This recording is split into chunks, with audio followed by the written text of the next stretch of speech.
Ada seorang lansia naik bus. Berdiri dengan gemetar di samping seorang wanita. Kemudian seorang ibu-ibu mengatakan, "Kamu tidak bisa memberi tempat duduk pada lansia." Si wanita berpura-pura tidak dengar. Pandangan semua orang tertuju padanya. Si lansia berkata, "Tempat duduk ini aku berikan saja ke kamu." Si ibu-ibu makin marah dan mengomel lagi.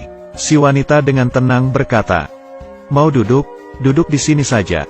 Si lansia kaget, dan yang lainnya marah. Si wanita tidak meladeni mereka. Tapi dia tidak tahu, semua ini direkam oleh seorang anak magang stasiun TV. Si wanita tiba ke stasiun tujuannya. Si anak magang mengejarnya. "Mohon tanya, kamu hanya tinggal satu stasiun sudah sampai tujuan, kenapa tidak mengalah?" Si wanita menjawab dengan kesal, "Aku hanya tidak ingin memberikan tempat dudukku, tidak ada asalan lainnya." Si anak magang kembali ke stasiun TV, memberikan videonya ke supervisornya. Setelah melihat video itu, supervisornya langsung bersemangat. Ini pasti akan jadi berita populer. Dia segera mengatur orang. Berita utama hari ini. Dan benar, beritanya langsung populer. Di internet langsung ramai. Saat acaranya disiarkan, penghasilan dari SMS yang masuk ke stasiun TV saja sudah mencapai $130.000. Semua rekan kerja memberinya selamat. Bahkan atasannya pun memujinya. Dan berkata padanya, "Mumpung masih ramai, cepat buatkan acara topik khusus." Supervisor yang cakap bekerja langsung memanggil para ahli untuk berdebat. Bahkan berkata pada para ahli, jika ada perbedaan pendapat masing-masing, bisa langsung dibicarakan semuanya. Tidak perlu segan-segan. Kedua ahli langsung mulai mengomel dengan wajah yang gelisah. Dan benar saja, begitu acara topik ini keluar, langsung menimbulkan kontroversi. Identitas si wanita langsung ditemukan oleh orang-orang. Layar dipenuhi dengan berbagai omelan yang membawa-bawa nama si wanita. Kata kasar macam apapun ada. Si wanita panik, dia adalah sekretaris dari bos perusahaan terkenal. Sebelum kejadian, dia sempat meminta izin libur kepada bosnya dengan tidak wajar. "Kamu sebelumnya tidak pernah izin libur, mari kita bicarakan setelah kamu menyelesaikan masalah ini." Si wanita berkata dengan terbata-bata, "Aku tidak bisa menunggu, aku harus izin sekarang." Bosnya langsung mengerti, ada masalah. Si wanita menjadi lemas dan mulai menangis. Melihatnya sangat kasihan, bosnya jadi makin penasaran. Ternyata si wanita butuh uang. $1 juta. Bosnya tertawa dan menopangnya berdiri. Masalah yang bisa diselesaikan dengan uang, bukanlah masalah sama sekali. Aku kasih uangnya. Lalu dia membantu si wanita menghapus air mata. Si wanita menangis terseduh-seduh. Dan langsung memeluk bosnya. Tapi di saat ini, pintu berbunyi. Istri bos datang. Si wanita mengejarnya untuk menjelaskan. Tetapi istri bosnya tidak ingin mendengarnya sama sekali. Dan bosnya menutup pintu diam-diam. Setelah berita keluar keesokan harinya, si wanita menjelaskan kepada bosnya. Kemarin suasana hatinya sedang tidak baik, makanya salah bertingkah di bus. Bosnya bilang tidak masalah, aku mengerti. Aku tetap akan memberikanmu uangnya. Tiba-tiba terpikirkan olehku, kamu tidak pernah menemaniku pergi dinas. Si wanita tidak langsung menyetujui. Dan berkata kepada bosnya, tolong beri aku izin libur 1 minggu. Bosnya menyetujui sembari tertawa. Begitu keluar, si wanita memberikan semua kunci kantor ke sekretaris kedua. Sekretaris kedua berkata di mulut, kamu kan hanya izin, bukannya tidak kembali lagi kan? Tetapi tangannya malah sembunyi-sembunyi menyimpan kuncinya. Si wanita melihatnya, tidak hanya tidak berkata apa-apa. Dia bahkan memberikan kepadanya kartu nama klien yang paling penting. Tetapi yang dia tidak ketahui adalah, setelah dia keluar, sekretaris dua yang baru saja tersenyum ramah kepadanya, mengetik dengan cepat di komputer. Ternyata dialah yang membocorkan identitas si wanita. Sekeluarnya dari kantor, si wanita bertemu dengan si anak magang. Berkata bahwa dia ingin minta maaf kepada si lansia. Dan videonya dengan cepat selesai direkam. Si anak magang buru-buru kembali ke stasiun TV mengedit videonya. Melihat hatinya si wanita sedih. Berkata, biar kakakku menemanimu. Kakaknya adalah pacar supervisornya. Dia juga tahu masalah si wanita di bus. Berkata, aku mengerti keadaanmu tidak baik. Aku belakangan ini juga tidak baik, sedang berhutang beberapa $10.000.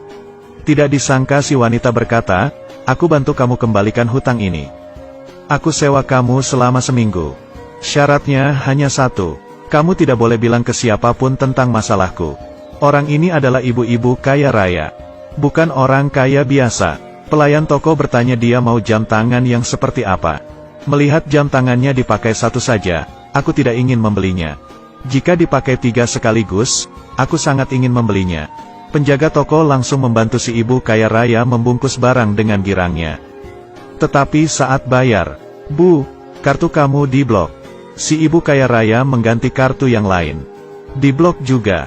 Ternyata, beberapa hari yang lalu setelah melihat si bos berpelukan dengan sekretarisnya, dia tidak bisa menahan marah, dan melaporkan ke stasiun TV bahwa si wanita merusak rumah tangga orang lain. Waktu beritanya disiarkan, sekretaris 2 yang sangat ingin naik pangkat, sengaja memperlihatkan beritanya ke klien, dan menggagalkan sebuah transaksi besar. Si bos mengantarkan kliennya pergi, lalu segera memblok kartu kredit istrinya dalam kemarahannya.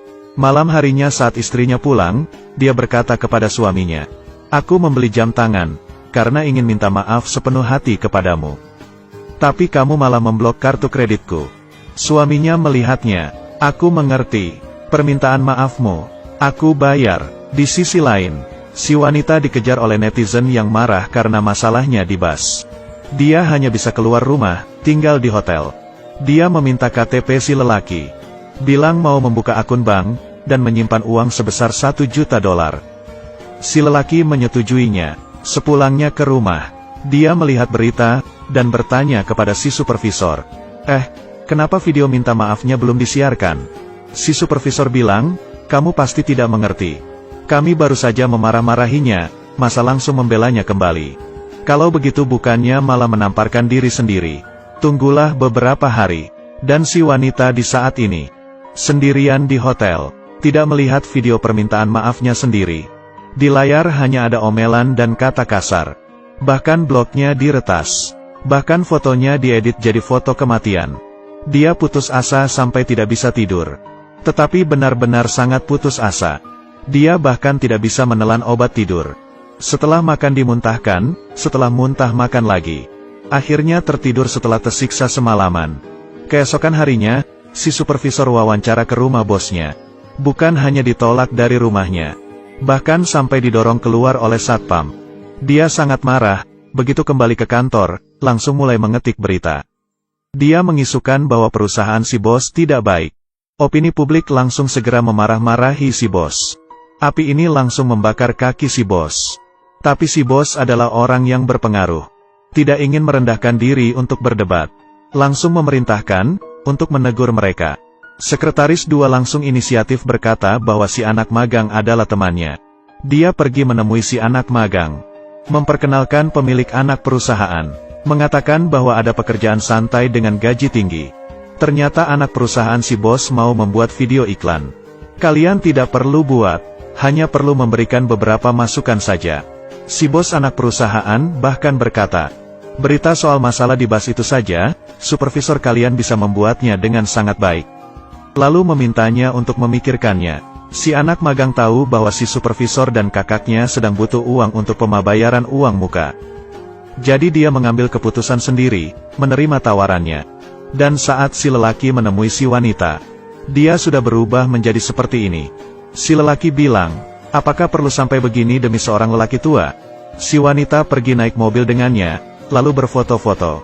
Marahnya masih belum hilang, dia meminta si lelaki menemaninya terjun lenting. Si lelaki ketakutan. Tetapi si wanita berkata, "Kamu tidak mau gajimu. Oleh karena itu..." Si wanita akhirnya tertawa. Dia meminta si lelaki membantunya menyewa seorang pengurus rumah tangga.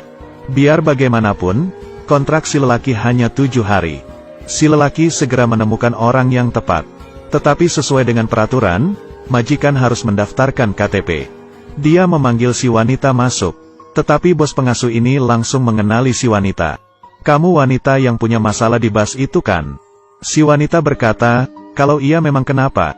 Kami tidak mampu melayanimu." Begitu keributan dimulai, di luar langsung dipenuhi oleh orang-orang dan kamera. Si wanita tidak tahan. berkata ingin berbicara berdua dengannya. Bos pengasuh berkata, "Oh, kamu masih ingin ribut?" Tetapi tak disangka, si lelaki malah ketakutan. "Kamu masuk sendiri saja, aku tunggu di luar."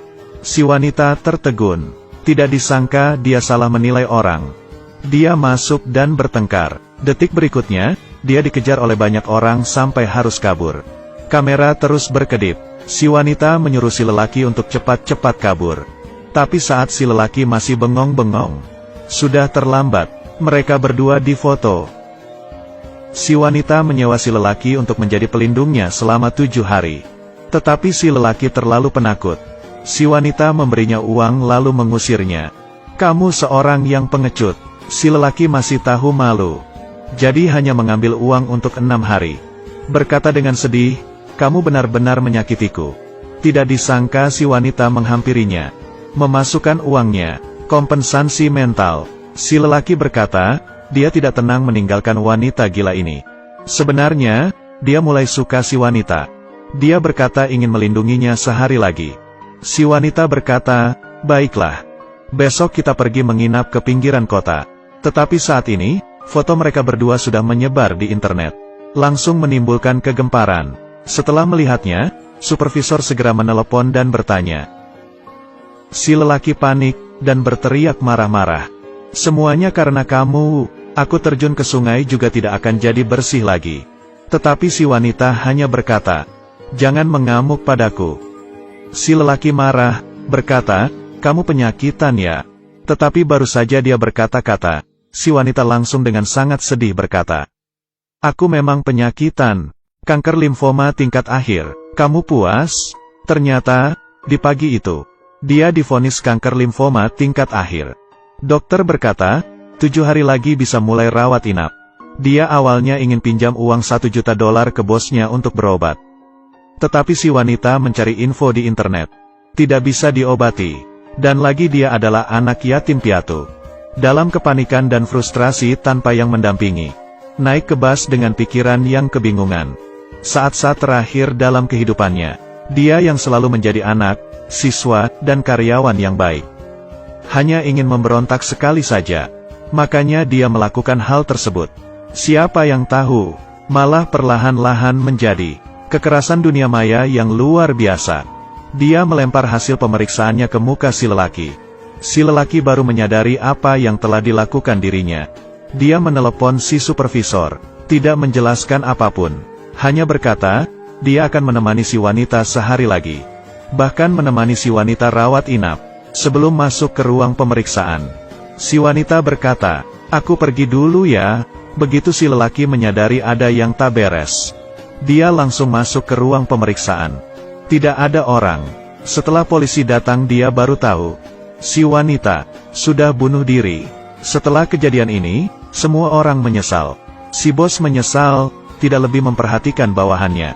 Si lelaki menyesal, tidak seharusnya tidak bisa membedakan yang baik dan salah. Si anak magang menyesal, tidak bersikeras agar video permintaan maaf si wanita disiarkan. Rekan kerjanya juga menyesal. Tidak seharusnya menggosipinya mengikuti keramaian. Oleh karena itu, supervisor yang membocorkan nama si wanita menerima potongan biaya dari video iklan anak perusahaan. Si supervisor juga menyesal, tetapi sudah terlambat. Dia dipecat, kehilangan pekerjaan dan kekasih. Apakah ada yang menyadari? Sebenarnya tidak semua orang menyesal. Memang benar, video yang diedit oleh si supervisor adalah dalang utamanya. Tetapi yang benar-benar membuat si wanita putus asa adalah mereka. Aku tidak tahu apakah mereka menyesal. Tapi aku dapat menebak. Mereka mungkin sudah lupa akan hal ini. Mereka mungkin sudah mulai pergi ke masalah lainnya. Tidak sabar untuk melanjutkan, membela keadilan, lagi. Akhir cerita. Si lelaki menggunakan nama si wanita. Menyebarkan ingatan tentang 7 hari di akhir kehidupannya. Aku ingin melewati setiap jamnya dengan sebaik-baiknya. Setiap menit, setiap detik, dia ingin senyuman manis si wanita menegur semua orang. Jangan sampai suara halayak ramai melebihi kekuatan dari kebenaran. Jangan membiarkan isu yang beredar menginjak-injak kebenaran yang datang terlambat. Tapi aku merasa tindakannya sia-sia, karena dalam gelombang celaan yang ramai, Tidak akan ada yang mendengar catatan kecil ini. Lagi pula kita tahu, kenyataan tidak bisa menghindari hal nyata ini. Kamu lihat sekarang, selain orang gila, siapa lagi yang jujur? Baiklah, cerita selesai. Kalau kamu suka cerita ini, jangan lupa like-nya ya. Kita berjumpa lagi lain waktu.